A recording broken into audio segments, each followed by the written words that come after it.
Good afternoon, my name is Raymond Hayes, and today I would like to speak to you on my first experience down the Amazon River and doing some peacock bass fishing.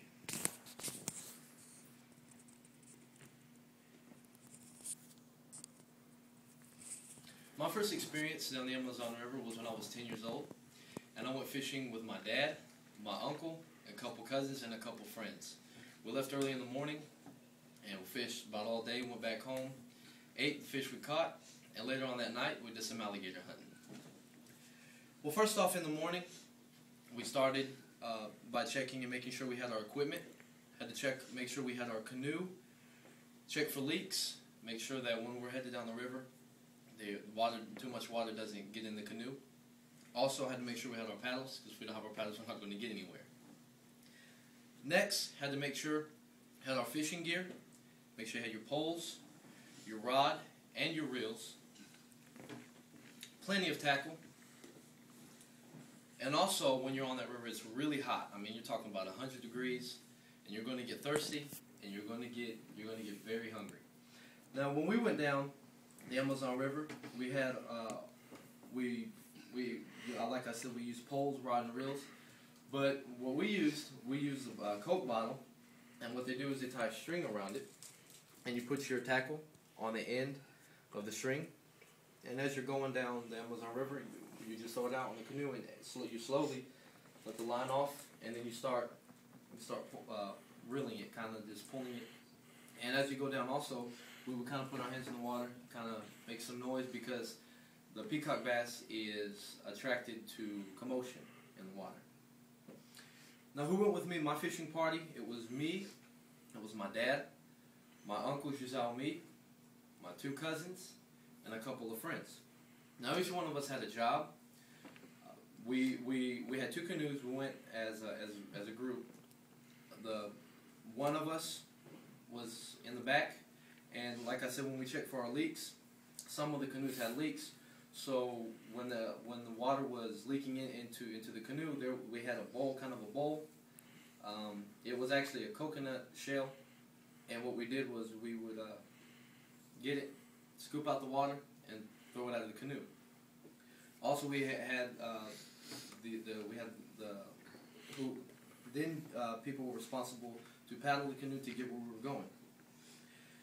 In the beginning of our fishing trip, just in case we didn't have a successful fishing trip, we would go and set up a net, and we would start off on a point where when I went, we started off in a tree, like on a tree that was in the river, and then go to another point, probably on the bank or another tree that was in, and just set it up, and then the fish that passed through that area would get hung up in the net. So in case we didn't have success on catching the fish with our fishing poles or whatever we had, we would have them in the net.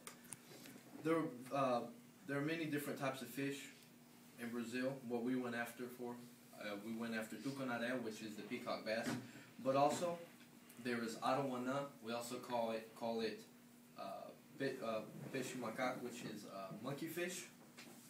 And this is what the other one looks like. They jump out of the water to get whatever they're going after. A lot of times they jump out of the water to get their food, which would be bugs on trees or plants or what have you.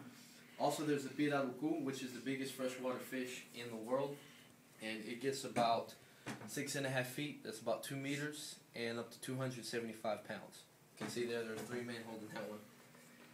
Also, there's the tambaqui, which is a type of pacu, and this one, they get about 3 feet and up to about 150 pounds. And then we got a picture. I got here a picture of the peacock bass. Is what we really went after. This is tucunaré, and they're called the peacock bass because you can see on its tail, it's got kind of a like the peacock bird has on its tail, kind of like an eye. That's what the bass has. Now, when you are fishing, when we went fishing for the tucunaré, we caught some piranhas, and when you catch a piranha, you got to make sure you know how to handle it because they can take a finger off pretty quick. So when you catch a piranha, you make sure you have some pliers with you, break the jaw, and that's it. They're no longer a threat to you. And then you also have your alligators. which is, obviously all alligators are dangerous, but I have a story to tell you here in a minute. I shall tell you now.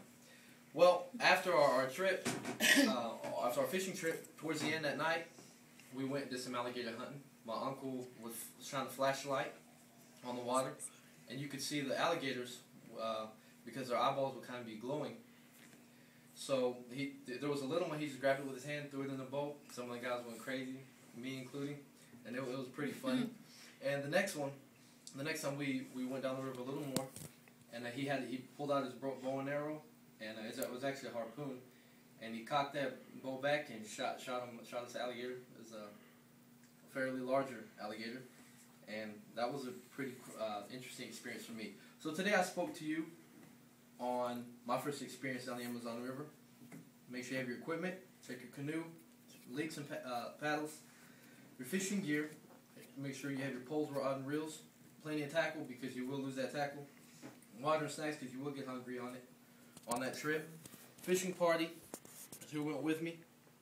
Each one of us had a job and the different kinds of fish. So hopefully today you enjoyed my first experience, and hopefully this experience will make you want to do it also. Thank you.